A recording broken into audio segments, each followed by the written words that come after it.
دن اور رات کی نعمتوں کا شکر ادا کرنے کا نبوی نسخہ صبح و شام 1 مرتبہ پڑھیں۔ اللہم ما اصبح بی من نعمت او باحد من خلقک فمنک وحدک لا شریک لک فلک الحمد ولک الشکر۔ شام کو اصبح کی جگہ ہے MC کی۔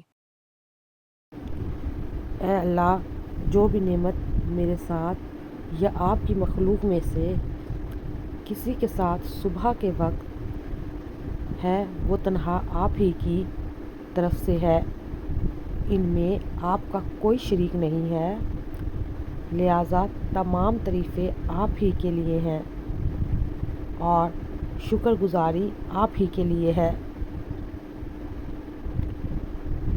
فضیلت: جو شخص صبح کے وقت 1 مرتبہ پڑھ لے تو اس نے اس دن کی نعمتوں کا شکر ادا کر لیا، اور جو شام کو پڑھ لے تو اس نے اس رات کی نعمتوں کا شکر ادا کر لیا۔